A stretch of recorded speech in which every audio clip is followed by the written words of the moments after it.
before you today to tell you about The Beggar King by Oliver Poets. Oliver Poets. It's a German name. I don't speak German, I'm sorry. So,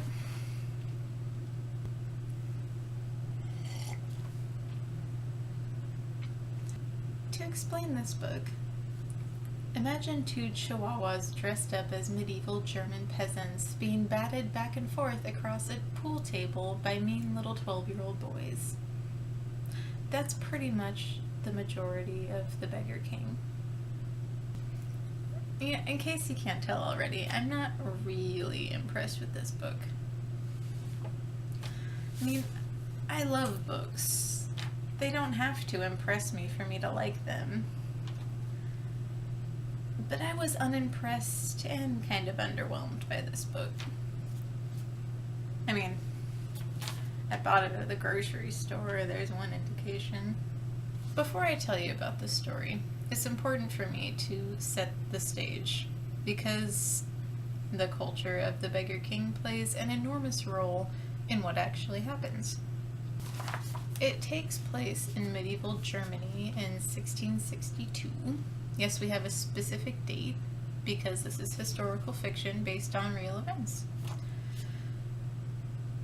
So, in this time period, Germany has a caste system. Like a lot of civilizations at this time have a caste system, where you have your typical nobles, townspeople, so on and so forth. At the very bottom of the ladder are the hangmen and the hangmen's families.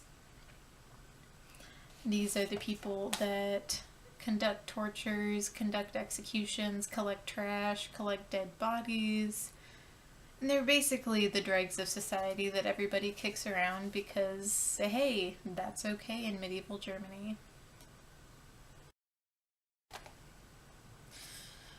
Let me tell you how much I hate socially approved abuse. Okay, I think it's sickening. I know it's happened all over the world in every culture, on every continent, and I know it still happens today. I hate it. I hate hearing about it. I hate it being defended. And I hate it when it shows up in fiction and nobody tears that shit down. There's a possibility that this attitude towards social injustice is what actually has colored my vision of this book. So I'm going to try to be objective. Let me tell you about the story now. Basically, it follows a hangman named Jakob Kuisl. Kuisl. He gets a letter from his sister, who lives with her husband in Regensburg, which is... Okay, I'll get to Regensburg in a minute. It's a big city. We'll just leave it at that for the moment. So he gets a letter from his sister saying that she's sick and she needs him to come help. And the bizarre thing about hangmen is that apparently they're also gifted healers, because after they spend so much time killing people and breaking bones and torturing, turns out they get really good at putting them back together, since usually it's the executioner's job to make a victim healthy enough to torture again. So he packs up and he runs off to Regensburg to help his little sister, and walks straight into a trap. He gets framed for his sister's murder. His sister and her husband. And before you know it, he is in the dungeon at Regensburg being tortured, because in the justice system in medieval Germany at this time, the defendant had to confess. Which sounds like a good idea until you realize that they just tortured confessions out of people. Yeah. Anyway, at this time, Jacob's daughter happens to be going through some issues back in their little hometown because she hates being at the bottom of society.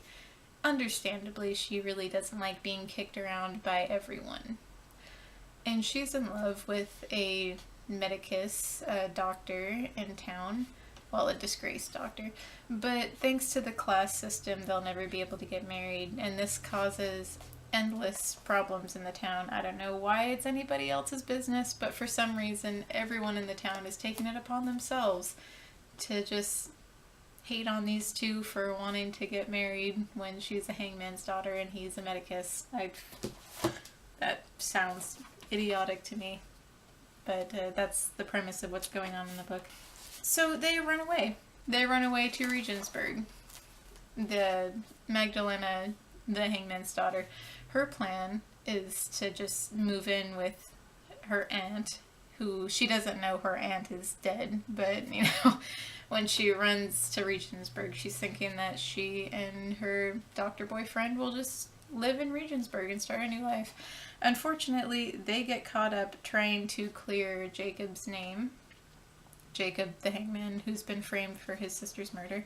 And so they spend all their time running all over Regensburg aimlessly because they have no idea where they're going. Trying to find help, which is a real problem because they don't know a damn person in the entire city. And fighting with each other because they're both idiots. That's most of the book. Okay. Maybe I'm not being fair. Like, really, maybe I'm selling this short. And all that aside, the conspiracy that they're trying to unravel is so childish and so simple.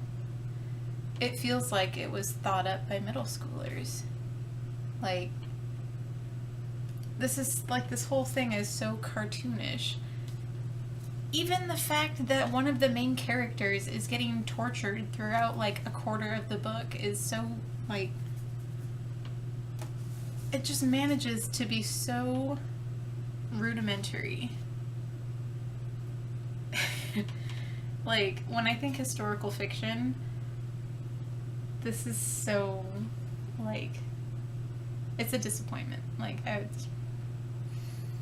To specify what I don't like about this book, it's too freaking simple. Even more important, I can't stand any of the characters. I hate them all. Like, I'm sorry.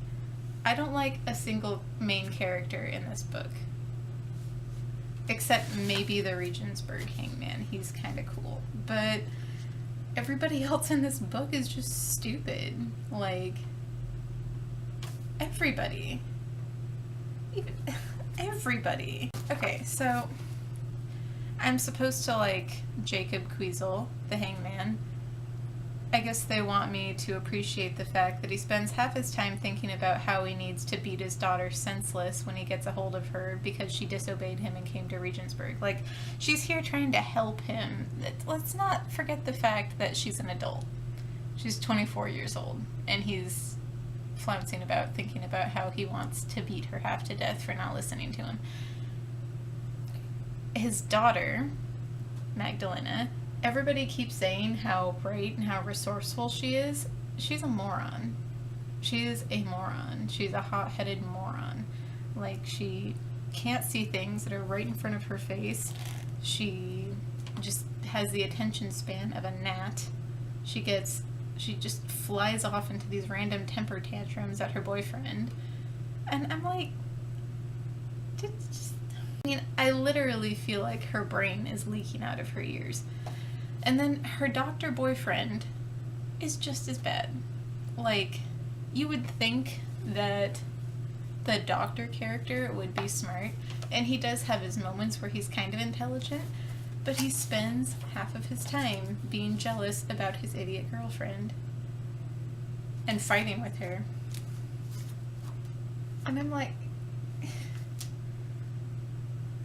there's more important things to do than argue about your relationship right now. I mean, shouldn't you be, like, trying to save her father so he doesn't get framed and murdered? Maybe. And, you know, I am somebody who frequently takes the dark side and likes the bad guy. Well, even the bad guys suck. Even the bad guys suck. Like, even the villains are just so 2D. Like, they're like they're like vaudevillain, exaggeratedly evil. Like, I mean, and this is literal. I'm not exaggerating. Like, they're like wax mustache twirling, cackling maniacally. Oh, you fell into my plan, monologuing. I'm like, what is this? Okay. In the entire book, there is one thing, and one thing that I really do appreciate, and that I can tell the author loves, and that is the city of Regensburg.